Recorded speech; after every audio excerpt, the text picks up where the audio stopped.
맛있게 하셨습니까? 조심합시다. 네. 우리에게 필요한 것이라는 제목의 말씀을 함께 은혜를 나누겠습니다. 사랑하는 성도 여러분, 우리가 이 험한 세상에서 제대로 사회생활을 하고 살아가려면 세상이 인정해 줄 만한 조건을 갖추는 것이 참 중요하죠. 냉정하게 생각해 봤을 때 이 세상은 우리의 신앙 인격이나 영적인 깊이를 그렇게 알아주지 않습니다. 우리가 교회 오래 다녔다고 한들 세상에서 교회 오래 다녔어? 참 좋은 사람이야. 라고 말하지 않아요. 세상 사람들은 우리가 하나님 앞에서 얼마나 큰 은혜를 받았는지, 우리가 얼마나 겸손한 사람인지에 대해서 별로 관심이 없습니다. 오직 우리가 가지고 있는 스펙이 어떤 스펙인지, 세상이 요구하는 어느 정도의 것들을 갖고 있는지 그런 것에만 관심을 둡니다. 그래서 우리 믿는 사람들이 하나님 은혜로 영적 연단을 받은 후에 항상 세상으로 나아가려고 하면 큰 장벽을 마주하게 됩니다. 은혜 받고 이제 내가 세상으로 나아가서 믿는 사람들과 살아야지 라고 하면 나와 세상 사이에 거대한 요단강이 가로막혀 있는 것을 발견하게 되죠. 다행히 하나님의 은혜로, 하나님의 전적인 은혜로 직장에 들어도 사회생활을 시작하게 되었다고 해서 끝이라고 생각하면 철저한 부산이죠. 막상 첫 발을 내디딘 친구들의 말을 들어보면 세상 속에서 살아남기 위해 필요한 것들이 너무나도 많다는 사실에 압도당하곤 합니다. 능숙한 업무 능력 당연하고요. 인간 처세 필요하고요. 관계 기술도 필요하고 어떻게 됐든 유들유들하게 잘 살아가는 것도 필요합니다. 그럼 어떻게 될까요? 마음이 급해지겠죠. 하루라도 빨리 세상의 속도를 따라잡아야 될 것 같습니다. 제가 잠시 일을 하면서 생각했던 것 중에 하나거든요. 믿는 사람들이 참 죄송하지만 더딥니다. 뭔가 자꾸만 믿는 것 하나 때문에 자꾸만 하나씩 브레이크들이 걸려요. 왜냐하면 세상 사람들은 그 브레이크가 별로 없거든요. 믿는 사람들은 자꾸만 신앙이라는 브레이크가 걸리는 사람들이 많습니다. 우리 입장에서는 그게 별거 아닌 거죠. 세상 사람들이 봤을 때는 굉장한, 왜냐하면 세상 사람들은 그 브레이크를 없애기를 원하거든요. 그런데 그때 하나님은 아무리 세상 속에서 급하다고 할지라도 다시 한번 하나님 앞에서 브레이크 밟기를 원하십니다. 왜냐하면 오늘 우리가 읽은 여호수아 5장 말씀을 듣다 보면 중요한 영적 원리가 드러나게 되거든요. 이스라엘 백성들이 요단강을 건넙니다. 요단강을 어떻게 건너는지는 기억하시죠? 배 타고 건너나요? 요새 아이들이 좋아하는 쇼츠에 이렇게 배 사복 있어요. 알아요? 참 이상한 사람이야. 이렇게 찾아보세요. 일본 노래인데 막 이렇게 배 타고 가는 느낌이 있는데 요단강 배 타고 건넜습니까? 네, 설교했습니다. 어떻게 건넜어요? 걸어서는 걸었는데 앞에가 빠졌어요. 어떻게 걸어요? 이게 빠지면 안 됩니다. 이게 빠지면 큰 문제가 생겨요. 그러면 이 마른 땅을 건넌다는 것, 하나님의 초자연적인 능력입니다. 그렇죠? 사람이 할 수 있는 일이 아니에요. 막는다고 생각해 보십시오. 떼면서 막는다고 하지만 우리 다 막힙니까? 그렇지 않습니다. 졸졸졸 흘러 내려와야 됩니다. 안 그러면요, 저 위에서 내려오는 물 때문에, 압력 때문에 댐이 무너집니다. 그런데 지금 요단강을 건널 때는 하나님이 물을 막으셨으니까 하나도 흐르지 않죠. 그들은 기적으로 가나안이라는 새로운 세상에 첫 발을 내딛게 됩니다. 막상 요단강을 건넜습니다. 가나안 땅에 들어보니 현실이 녹록지 않습니다. 눈앞에 적들이 있어요. 인간적인 생각으로 가장 절실한 것은 적의 공격을 막을 수 있는 진지, 교두보 확보해야 되지 않을까요? 언제든지 자기들을 치러 들어오면 이길 수 있는 뭔가가 있어야 되지 않을까요? 그런데 강을 건넜어요. 여러분, 강을 건너면 제일 먼저 있는 게 개활지.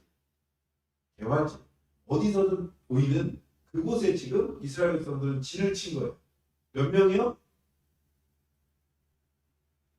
성경에 나온 그 숫자로만 60만이니까 아이들, 그다음에 여자, 노인들 합치면 대략 200만입니다. 200만이 아무리 땅이 넓다 한들 거기에 진을 치고 있으면 지금으로 말하면 폭탄 하나 떨어뜨리면 되고 그때는 뭐예요? 창이나 뭘로 이렇게 높은 데서 떨어뜨리면 다 죽는 거 아니에요? 설교를 듣고는 계신 거죠? 설교를 듣고는 계신 거죠? 그 말은 뭐냐면 기습을 당하면 몰살당할 수 있는 위기예요. 상식적으로 생각하면 요단강을 건넌 여세를 몰아서 가나안 민족들을 선제 공격하거나 아니면 한자의 무기라도 더 정비하는 게 맞는 거예요. 시간은 촉박하고 상황이 급박합니다. 근데 여호수아 오늘 읽지 않았어요. 여호수아 5장 2절 이렇게 되어 있어요. 같이 읽게요. 그때 여호와께서 여호수아에게 이르시되 너는 부싯돌로 칼을 만들어 이스라엘 자손들에게 다 다시 할례를 행하라 하시네. 뭘 하라고요? 할례는 뭐예요?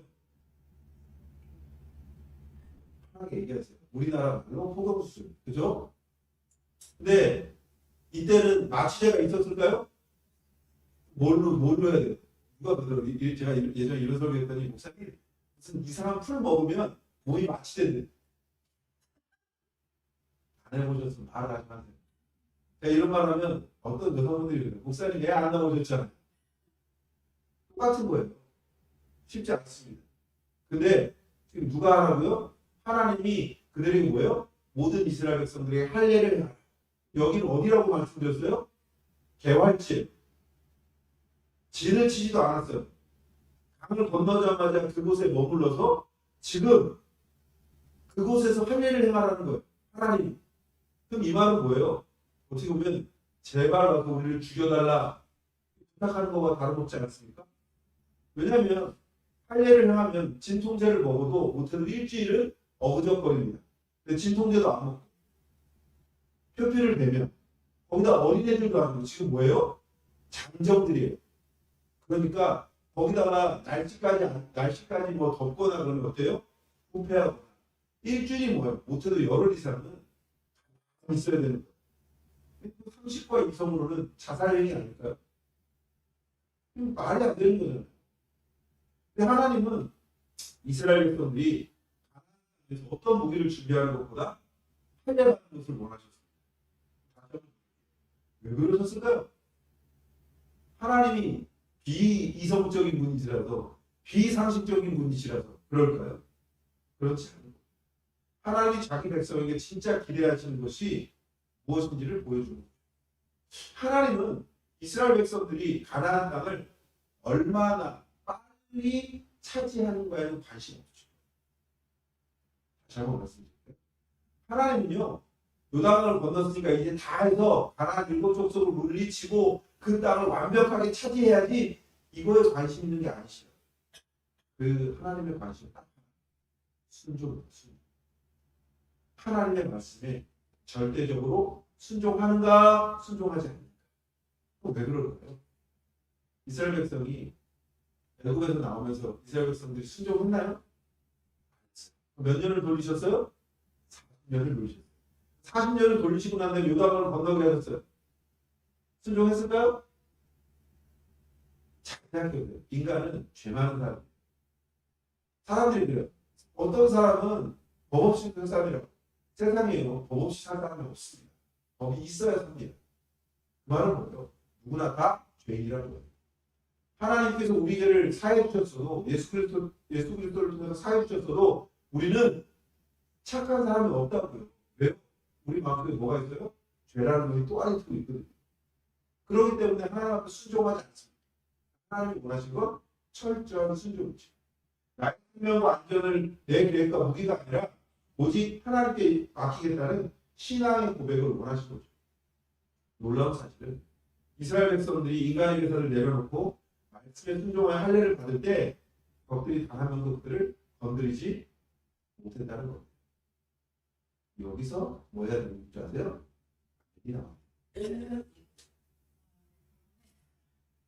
시간차로 하면 하나님은 시간차로 복을 주실 줄로 믿습니다. 이건 아멘 하면 안 되죠. 시간차로 복을 주시면 어떡해요. 그러면 왜 제가 이런 말씀? 하나님 주시기를 원하는데 누가 안 받아요?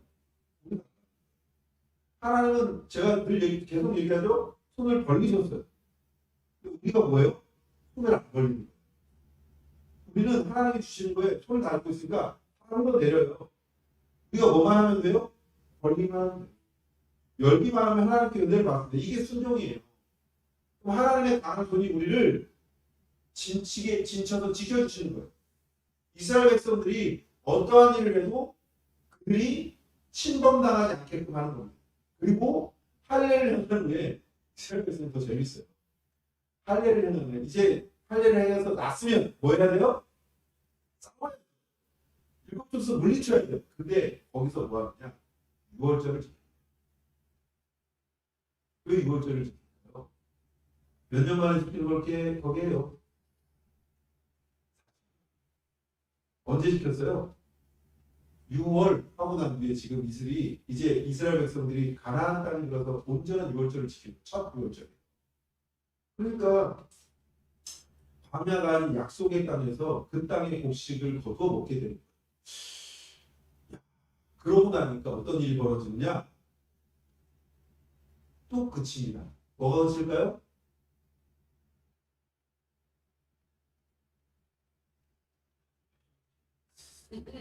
만나가 그칩니다. 만나가 뭐예요? 하나님이 이스라엘 백성들이 광야에서 아무것도 하지 않아도 먹이시던 곡식이에요. 그러니까 이제는 뭐예요? 내가 딱 흘려야 돼요. 그 말은 이제는 일할 준비가 되었다. 하나님이 뭐예요? 너희들은 이제 나의 인사야. 이제 나가도 돼. 지금까지 하나님의 전적인 은혜가 있었죠. 이제는 뭐예요? 하나님의 전적인 은혜 플러스 내가 열심을 다하는 만큼 하나님 나에게 주시는 은혜를 누리게 되는 거예요.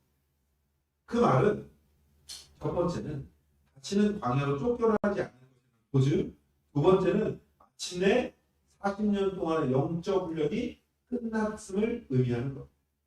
만나가 초자연적인 하나님의 등장이자 기적이었다면 이제 가나안 땅의 곡식은 정상적인 땀방울과 삶의 체계 속에서 누리는 풍성한 약속의 성취라는 것.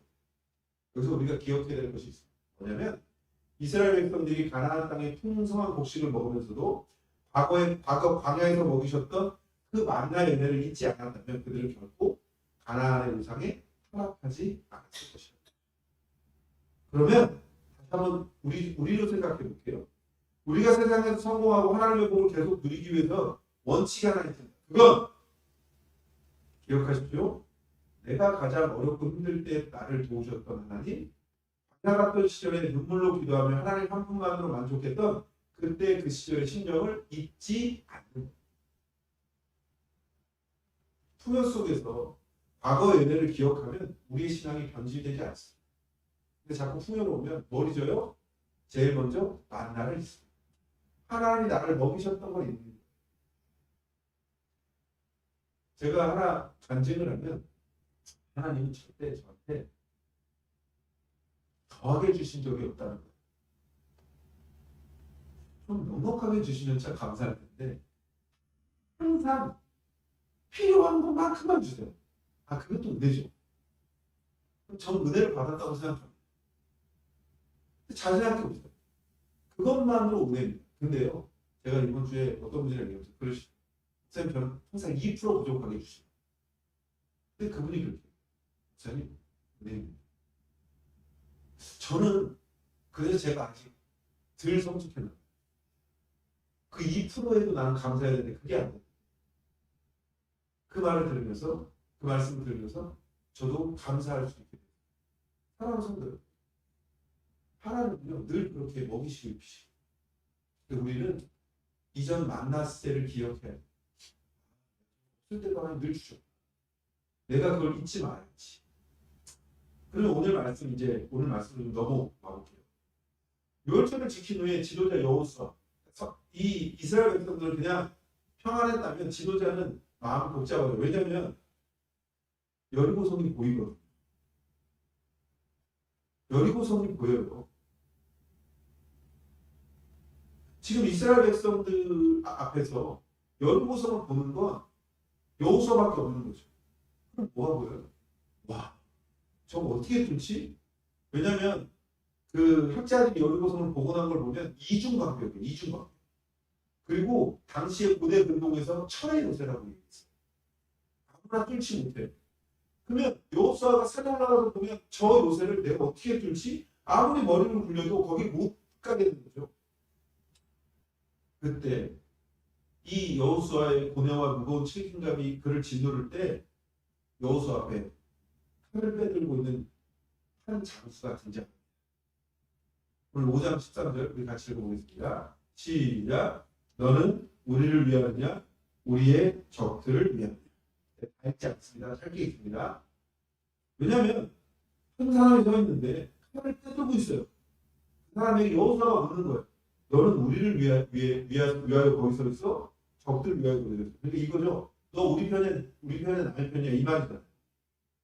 지금 내 편 아니면 다 적군이죠. 서슬퍼런 전쟁터 아닐까요?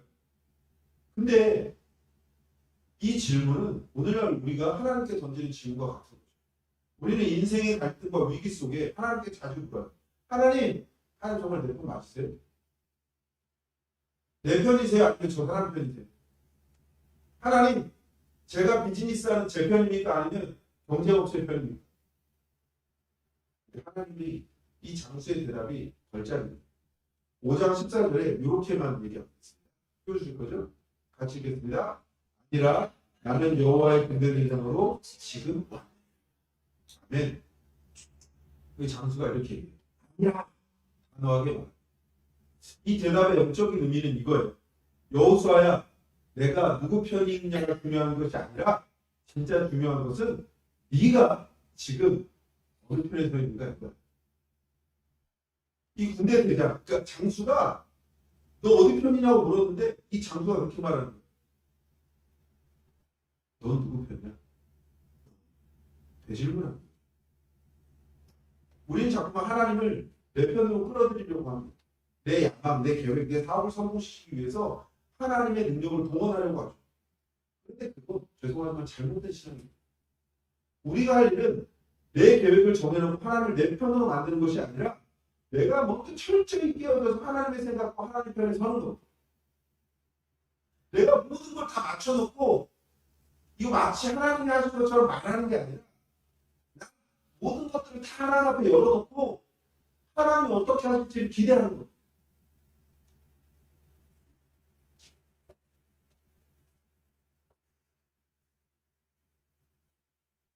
영교회를 오기 위해서 여러 가지 저도 생각하고 기도하고 어떻게 하면 갈 수 있을까, 어떻게 하면 청림 받을 수 있을까 여러 가지 고민했어요. 근데요, 답이 없어요. 보내시면 가요. 덮어놓고 가요. 그게 우리 삶 아닙니까? 왜 자꾸만 내가 생각하고 내가 판단하고 내가 의도한 대로 하나님도 나와 같이 갈 거라고 생각하죠. 마치 하나님과 난 반대편에 서 있는 것처럼 보여집니다. 여기 계신 연만한 어르신들, 여러분의 삶 속에서 하나님을 만났을 때 하나님이 항상 내 편이셨습니까? 그렇지 않은 거예요. 하나님과 마치 반대편에 서 있는 것처럼 보여질 때도 있어요. 그러면 어떻게 해야 될까요? 하나님 내 편으로 오셔야 될까요? 내가 하나님 편으로 가야 될까요? 단순한 문제잖아요. 하나님을 사랑한다면 내가 하나님 편으로 가야죠. 하나님 내 편으로 오시는 게 아니라 내가 하나님 편으로 가야죠. 그래야 내가 진정한 자녀 아니겠습니까?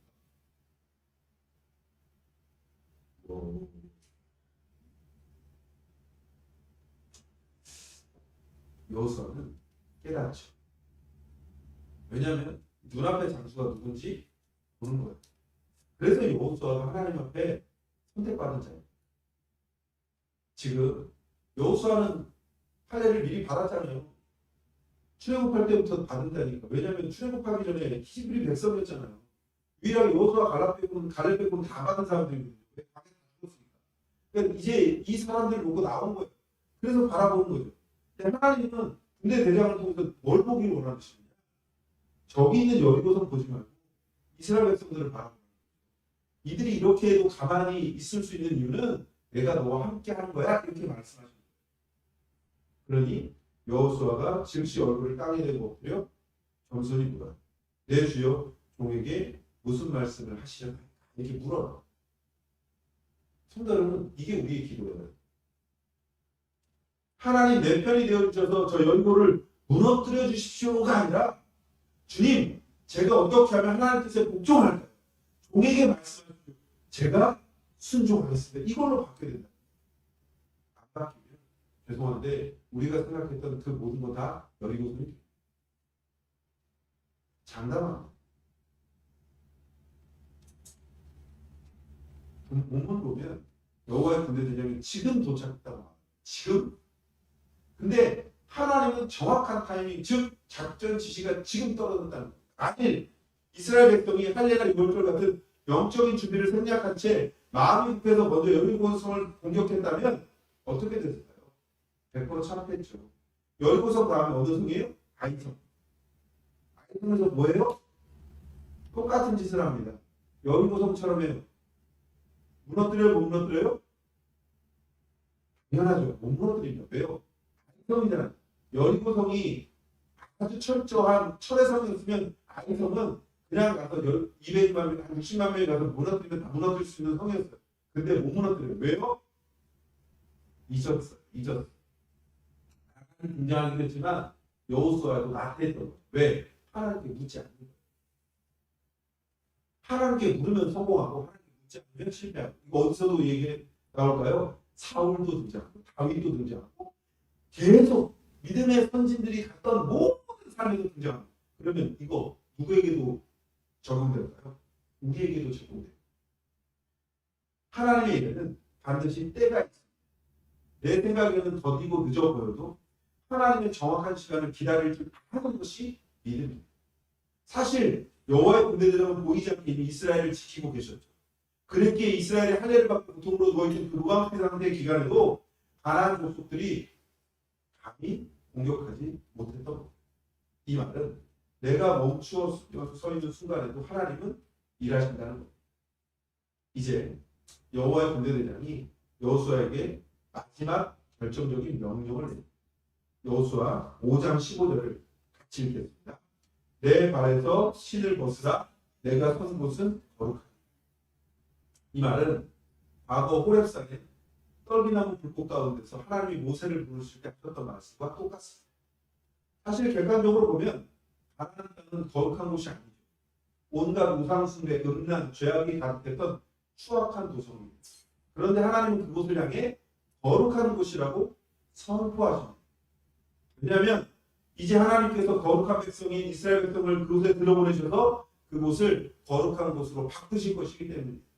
그러면 성도 여러분, 우리가 살아가는 이 세상이 아무리 타락하고 더럽고 치열하다고 해서 세상을 무조건 도피하거나 욕해서는 안 되는 겁니다.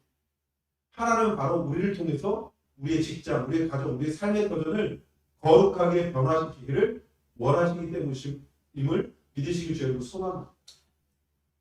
그 거룩한 승리를 위해 하나님 요구하신 조건은 딱 하나예요. 뭐라고요? 신을 벗으라.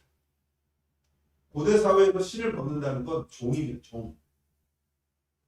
신을 벗는 건 종만 하는 거예요. 왜요? 남의 권리와 소유권을 포기한다는 뜻이거든요. 군대 대장이 여호수아에게 신을 벗으라고 한 것은 이제 이 전쟁의 총지휘관은 네가 아니라 너는 내 동인이 내 묵묵히 내 뒤에서 따라만 오면 돼 하는 요구입니다. 우리가 험한 세상에서 영적으로 승리하는 비결은 다른 데 있지 않습니다. 하나님 앞에서 철저히 겸손해져서 내 발의 신을 벗는 것이죠. 내 자아의 신, 내 경험의 신, 내 고집의 신을 내어버리고 예수님의 종이 되어 예수님의 뒤만 따라가는 겁니다. 결코 주님을 앞질러 가서는 안 됩니다. 만약 우리가 주님보다 앞서 달려가면 우리는 주님의 군대에 치이든가 세상의 칼에 깔려 죽을 수밖에 없습니다. 내 힘으로 싸우면 가나안 사람들은 아낙 자손처럼 너무나 강해 보이죠. 그러나 주님의 뒤를 따라가면 남궁불락의 여리고성도 생각보다 쉽게 무너집니다. 그럼 우리가 어떻게 주님을 따라갈까요? 그것은 철저하게 하나님의 말씀을 앞세우는 삶입니다. 삶의 우선순위에서 내가 영적으로 자라나고 예배하는 것을 최우선적으로 앞에 두는 겁니다. 아무리 급하고 이익이 되는 일이라 할지라도 하나님의 말씀을 거역하면서까지 대세를 따르지 않는 겁니다. 내 정욕과 야망대로 내 멋대로 걸어가는 것은 주님 앞에서 빳빳하게 신을 신고 있는 모습입니다.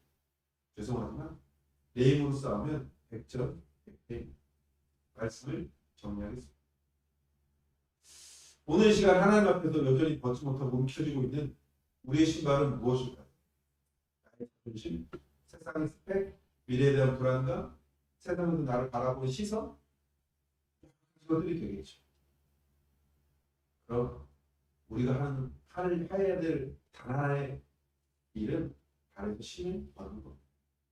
저는 주님의 종입니다. 주님이 가라고 하시면 가고 멈추라고 하시면 멈추겠습니다. 라고 하는 결단이 있어야 합니다. 비록 세상은 급하게 돌아가고 당장은 무기를 준비해야 될 것 같아도 먼저 하나님 앞에 나가 할례를 행하는 자신을 구별하고 유월절을 지키는 은혜를 기억할 수 있어야 합니다. 저도 어렵습니다. 목사님 저도 세상을 바라보면 질 것 같아요. 왜 나는 다른 사람들처럼 부가 없지? 나는 왜 집이 없지? 왜 난 살아가는 게 어렵지? 왜 우리 애들은 그렇지? 저도 고민합니다. 걱정합니다. 근데요, 어떻게 해요?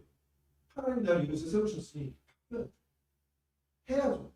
아이 목사님, 아니 목사님 젊은데 애들이 어려서 모르시나 본데 그래 맞습니다. 근데요, 제가 하나 아는 건 하나님이라면 하실 수 있다는 거.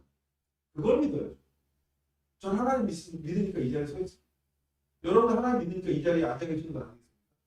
그럼 내 발에서 신을 벗고 하나님의 주권을 인정하는 겁니다. 그럼 어떻게 되느냐? 여호와의 군대대장이 우리를 앞세워 싸우실 줄로 믿습니다. 여러분, 엘리사가 기도 가뭄이 들었어요. 이 이스라엘의 가뭄이 들었어요. 이 가뭄을 어떻게 해야 합니까? 하나님이 이 선지자를 보냅니다. 사람들이 봤을 땐 3년 6개월 동안 비가 안 왔으니까 엘리야가 3년 6개월 동안 비가 안 왔으니까 엘리야가 그랬을까? 잘까? 고민하면서 가죠. 근데 엘리야가 믿고 하나님의 말씀을 올라갔대. 종에게 얘기해요. 야, 너 비가 올지 봐라. 이게 뭐야? 아무것도 안 봐야 같이 기도하고 같이 봐. 그랬더니 조금 뭐 작은 손바닥만한 구름이 오는 것 같아요. 그랬더니 어떤 일이 벌어집니까? 조금 있다가 3년 6개월 동안 내리지 않는 겁니다. 요새 작정됩니다. 왜요? 하나님 주시기를 약속했거든요. 제가 말하는 거 기도하면 다 돼. 아닙니다. 이렇게 얘기하니까 선생님 그럼 기도 안 해도 돼요? 이게 아닙니다. 내 마음에 하나님 의지하지 않고 주저리 하는 건 주문이라. 내가 정말 하나님 의지해야죠. 내 힘으로는 할 수 없다는 걸 믿고 나아갈 수 있는 마음이 있어요. 여전히 하나님 제 편이에요 하면 제 편이에요 라고 하는 게 아니라 저는 하나님 편입니다. 그 말은 뭐예요? 완벽하게 알기는. 여자친구가 남자친구를 사랑해요. 그러면 남자친구가 오는 걸 보면 여자친구 어떻게 할까요? 도망갈까요? 오빠 하면서 어떻게 해요? 푹 깎이겠죠. 표정들이랑 무슨 저희 아내는 그랬어요. 왜? 제가 넓잖아요. 그때 어떻게 해요? 다리를 들어야 안 들어요? 여러분 제가 이 표현이 좀 웃길지 모르겠지만 아이들이 아빠, 엄마를 사랑하는 표현 어떻게 해야 돼요? 발을 띄고 안 들려듭니다. 그 말은 뭐예요?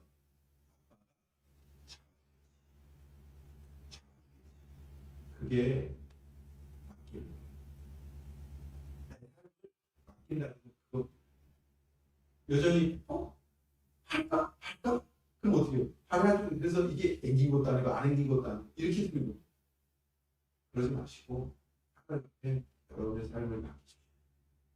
그러면 하나님이 세상의 어리고성을 무너뜨리시고 날마다 승리를 경험케 하실 줄로 믿습니다. 그런 삶을 살아가시고 이 세상에서 하나님의 은혜를 누리시는 사랑하는 영교회 지체들 되시기를 예수님의 이름으로 축원합니다.